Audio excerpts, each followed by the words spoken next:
Il nous a semblé voir une porte de leur vaisseau s'ouvrir. Je dis bien Écoutez, semblé, il est encore c'est en pas un vol canular. d'observation.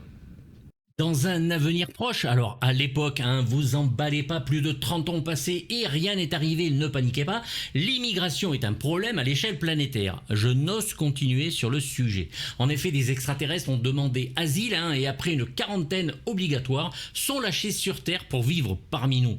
Ce sont des anciens esclaves que la Terre va mettre à profit, appelés slags en anglais, ou les crades, ou d'autres surnoms bien sûr pendant tout le film. Là où Carpenter nous parlait d'invasion, ici c'est bien l'acceptation de l'autre qui est au cœur du problème, toujours d'actualité aujourd'hui, il faut le reconnaître. Regardez ces salopes. Côté organes, tu crois que leur plomberie est la même que la nôtre?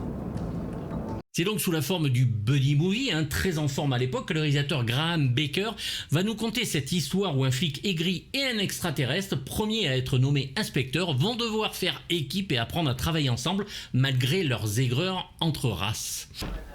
Je suis volontaire pour bosser avec l'humanoïde. Ouais, je suis. Le buddy movie est complètement usé jusqu'à la corde à l'époque déjà, puisqu'on avait eu 48 heures où flics et criminels devaient travailler ensemble, L'arme fatale où c'était un pré-retraité avec un chien fou, Double détente bien sûr où un américain et un russe devaient collaborer, et on ira même jusqu'au chien avec Canine avec James Belushi ou Turner et Hooch avec Tom Hanks. Bref, le genre remplace la voix off des films noirs d'antan par deux gars qui n'arrêtent jamais de donner leur avis sur l'un et sur l'autre sans jamais vraiment s'écouter. On est toujours à l'ère Reagan et le film est d'actualité d'ailleurs. Dieu. Fonce droit sur eux. Ils se pousseront. Et c'est sûrement ce qui pêche peut-être pour les critiques de l'époque. Le film devient très vite un simple film de flic en oubliant assez vite le côté SF et social. Le réalisateur lui-même en est conscient, d'autant que la mollesse de sa réalisation en rajoute. Je n'ose imaginer le même film avec un très bon réalisateur. Graham Baker fut choisi par la productrice du film, Gail Hennard, et femme de James Cameron, à qui elle demande d'écrire et de réaliser le film, mais il est trop occupé par Abyss. Il se dégonflera, George. Vous pariez ce que vous voulez.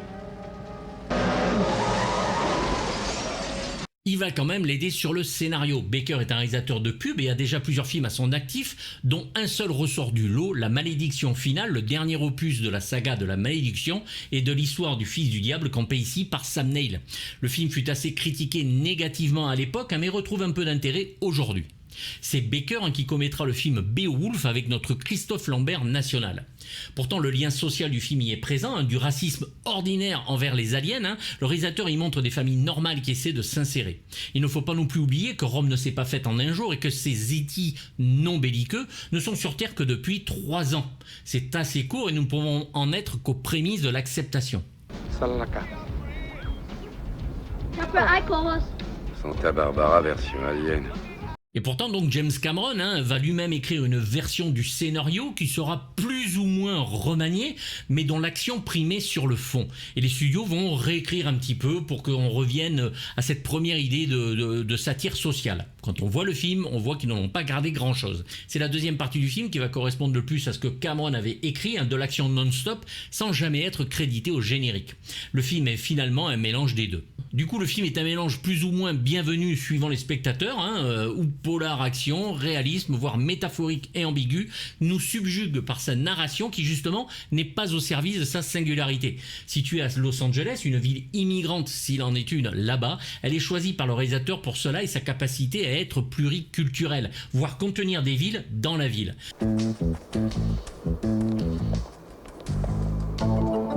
Quartier de merde, Joe, ce coin-là.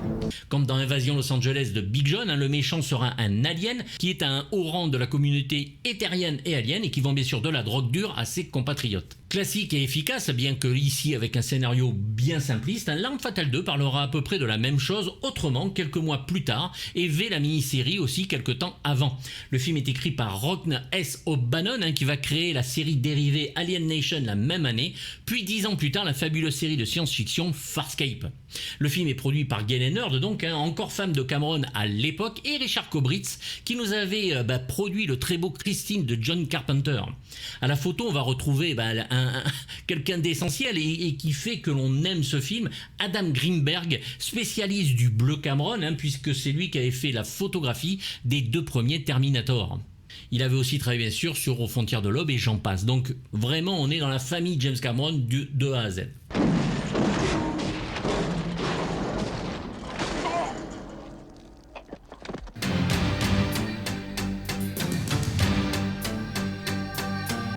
Regarde ça, Fred Astaire et Ginger Alien. À quoi ça ressemble? Les aliens sont conçus encore une fois par le grand Stan Winston, le studio, pas Stan Winston qui était pris sur d'autres projets. Beaucoup de questions sont posées sur leur sexualité, en relent humoristique, et à l'origine ils devaient avoir une peau plus solide et des os énormes. 1991 est choisi pour que le message soit plus percutant plutôt qu'une hypothétique année 2000, encore une fois, qui finalement ne marcherait pas mieux. Le discours d'investiture de Ronald Reagan, alors en VO, puisque en version française il parle par-dessus, sera utilisé en début de film, ce qui est assez ironique quand l'on y pense. Qui a clairement dit que nous étions arrivés à un tournant décisif, que l'heure était venue des décisions difficiles, ajoutant que si nous ne les prenions pas maintenant... Les décors, et notamment le quartier des aliens, sorte de Chinatown extraterrestre, donnent un ton ultra réaliste et particulier au film.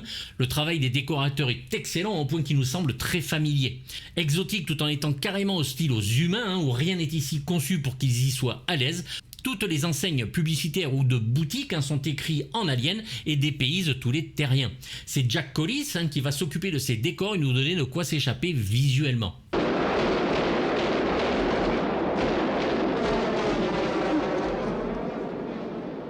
Le final dans l'eau avec l'hélicoptère sera filmé dans un énorme bassin comme Cameron en a l'habitude. Alien clodo, alien prostituée, alien drogué, on peut dire que le message est enfoncé avec un chausse-pied, mais le film fonctionne grâce à ses deux acteurs principaux, dont un Mandy Patinkin qui va souffrir le martyre sous son latex. Il doit en effet porter son maquillage 4 à 5 heures par jour avec une colle chirurgicale qui lui donnait l'impression de plonger la tête dans un bac de produits chimiques. Le maquillage allant de la poitrine à la tête, il avait l'impression de ne pouvoir respirer par les pores de la peau, c'était un enfer. Et là, c'est Richard, mon fils. 4 ans bientôt. On lui a donné ce prénom à cause de votre ancien président, Richard Nixon.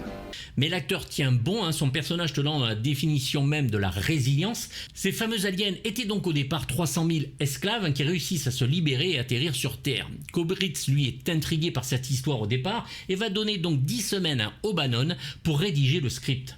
Les slags, ou les donc nouveaux venus, ont un langage qu'il va falloir inventer, et c'est Van Ling, un collaborateur connu de James Cameron encore une fois, qui va s'exécuter. La langue sera un mélange de chinois, de samoan et d'allemand. Il y aura un langage primaire et l'autre familial. Ces nouveaux arrivants vont donc arriver dans leur quartier nommé Slacktown en anglais, au néon à la Blade Runner. Stang, j'aime ça. Monsieur le flic. Particularité, ils se saoulent au lait caillé, j'ai envie de gerber, et se désintègrent dans l'eau de mer. Comme chaque bonne âme humaine, les aliens ont donc leur drogue qui, absorbée en très grande quantité, les transforme tellement qu'ils en deviennent des monstres ultra puissants, ultra violents, invincibles, et sont surtout très sanguinaires.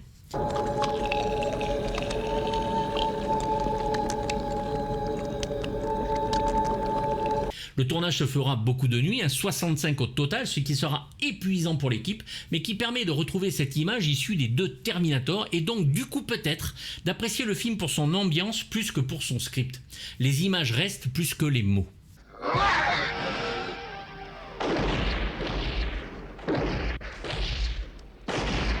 Galan Hurd parle déjà d'un Terminator 2 et d'un futur immédiat 2, mais avec son budget de 16 millions de dollars, il n'en remportera qu'un peu plus de 32. Un gentil succès, certes, mais pas assez pour convaincre. Ce sera donc une série télévisée à la place, mais d'une seule saison et de 5 téléfilms.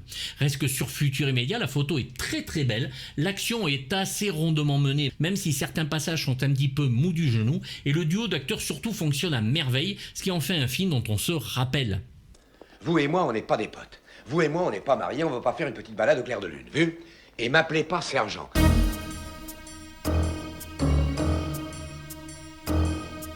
Sam Francisco? Ah non, moi je peux pas ça. Je peux pas dire ça. Matt Sykes, donc joué par le regretté James Caan, n'aime absolument pas les aliens. C'est presque du racisme, mais aussi une réaction au décès de son partenaire en début de film, tué par l'un d'eux. Son personnage est intolérant et sympathique à la fois, ce qui est paradoxal grâce au jeu d'acteur qui y est ici encore une fois impeccable. Son univers s'est écroulé à force de travailler, il a perdu donc sa famille, il n'ose même pas aller au mariage de sa fille, et il va comme Martin Riggs dans L'Arme Fatale, retrouver une famille grâce à Samuel. Flic bourru donc au grand cœur, Caan est le parfait acteur pour ce genre de rôle, à la palette d'émotions plus que réaliste et palpable. Je m'excuse par avance pour toutes les conneries que je vais faire ou vous dire pendant toutes les années où on va bosser ensemble, d'accord? James Langton Edmund Caan est donc né le 26 mars 1940 à New York et va nous donner des rôles dont on se souvient. Il débute chez Billy Wilder sur Irma la Douce, puis Howard Hawks avec La Ligne Rouge 7000 ou Rio Lobo, mais c'est en 1972 que tout se déclenche avec le fabuleux Parrain de Francis Ford Coppola, puis le second volet en 1974, dont la mort du personnage nous submerge tant elle est violente. En 1975, il joue dans Tueur d'élite de Sam Peckinpah et surtout va interpréter son rôle ultime, le Jonathan dans Rollerball de Norman Jewison, œuvre et personnage plus que culte. Puis ce sera bien sûr Le Solitaire de Mike Mann en 1981. Vous avez aussi Jardin de pierre de Coppola en 87, Le Grand Misery de Rob Reiner d'après Stephen King, et il apparaîtra aussi dans des séries télé comme Las Vegas de 2003 à 2007 et jouera dans un épisode d'Hawaii 5-0 aux côtés de son fils Scott. Oui, t'es un vrai inspecteur. Un inspecteur plus vrai que nature.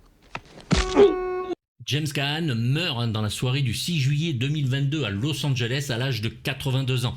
Il est décédé d'une crise cardiaque à la suite d'une maladie coronarienne. Il était également souffrant d'une maladie pulmonaire obstructive chronique et d'insuffisance cardiaque congestive.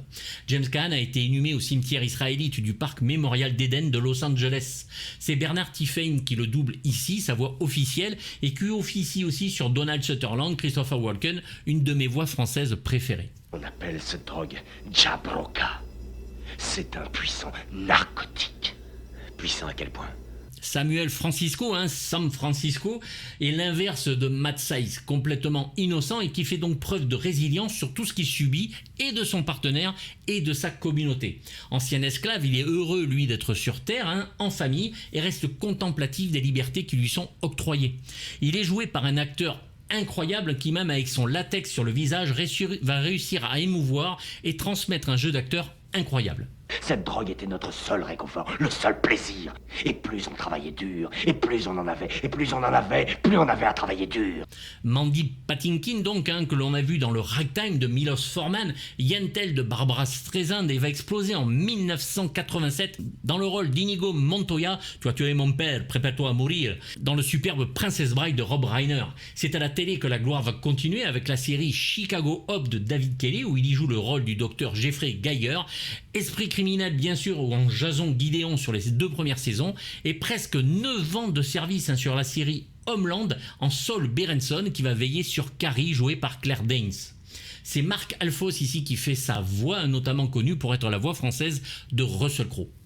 Sergent, Ouais. inspecteur, je n'étais pas au courant qu'on avait promu des gens de votre peuple au rang d'inspecteur. Je suis le premier, monsieur. Comme tout bon polar, il faut un grand méchant. Ici, William Harcourt, un alien qui gravit les échelons et vend donc de la drogue à ses compatriotes. Rien ne vaut un grand acteur pour incarner ce genre de rôle, et c'est l'immense Terence Stamp qui s'y colle. Il va apparaître dans un nombre de films absolument fous comme L'Obsédé de William Wyler, Modesty Blaise, Joseph Losey, Théorème de Pier Paolo Pasolini, histoire extraordinaire de Federico Fellini, puis c'est Hollywood avec son rôle du général Zod dans le Superman 1 de Richard Donner et le 2 de Richard Lester, The Hit de Stephen Frears, La Compagnie des Loups de Neil Jordan et Link de Richard Franklin pour une belle période anglaise, L'Affaire Chelsea Dearden d'Ivan Reitman, Le Sicilien de Michael Cimino, Wall Street d'Oliver Stone, Young Guns de Christopher Kane, Priscilla folle du désert de Stephen Elliott ou enfin L'Anglais de Steven Soderbergh. Il est doublé ici par Jean Lagache, c'est un acteur que l'on adore. Regarde ton connard d'équipier.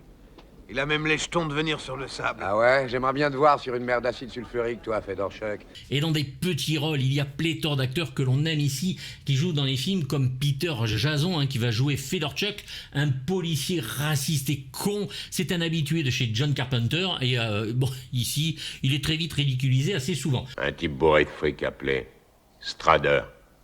Joshua Strader, il a une boîte dans le quartier ouest. Notre Brian Thompson, que l'on connaît bien, joue Trent Porter, bien connu ici pour ses rôles dans Terminator 1 et Le Tueur dans Cobra, et tant d'autres. Et en présentateur télévisé, en début du film, nous avons Earl Bond, connu pour son personnage du psychiatre infâme, le Dr Silberman, dans les 3 premiers Terminator. Et ces humanoïdes, on le sait aujourd'hui, appartiennent à une race de mutants adaptés aux travaux les plus durs. On est bien chez James Cameron. Si vous relâchez ce bouton, nous mourrons sans aucun doute, mais vous avec. Pour vous avoir voué cette pourriture, je le ferai.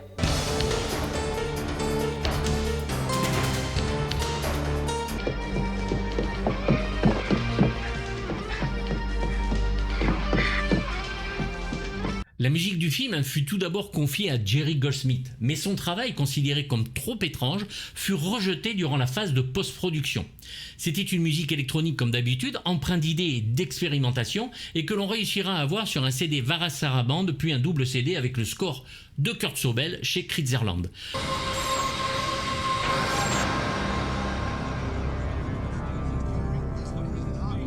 Le fait que le film fut remonté et des scènes bien sûr rajoutées, la musique dut être réécrite du coup puisqu'elle ne correspondait plus aux images. C'est Kurt Sobel donc qui s'y colle, Goldschmidt étant pris sur d'autres films comme The Burbs, Léviathan et Warlock, il ne peut pas revenir, ce qui arrange un petit peu la production. Le film étant plus axé sur l'action, Sobel va écrire une musique sans réelle inventivité. Franchement, le CD ne s'écoute pas tout seul, elle colle par contre bien aux scènes.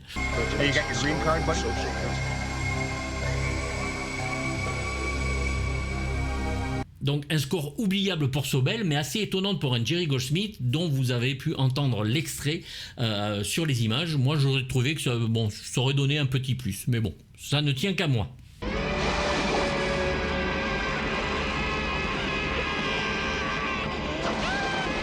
Film anti-raciste par excellence, Un futur immédiat est aussi un film d'action qui aurait mérité un réalisateur plus inspiré, mais qui reste donc bien en tête pour le fun et les moments qui rappellent complètement l'univers de James Cameron visuellement. De ces scènes de nuit bien bleutées, ces personnages hauts en couleur, futur immédiat et d'actualité, mais au message naïf bien qu'utopique. Trouvable en Blu-ray pour moins de 10 balles sur Amazon, vous avez le lien dans la description, autant se faire plaisir pour pas cher. Le film reste basé sur une relation entre deux hommes qui va finir bien sûr en parfaite amitié. Un final très simpliste certes, mais que l'on voudrait finalement pas si différent. Tout ira bien, Mathieu. Après tout, vous n'êtes qu'un humain.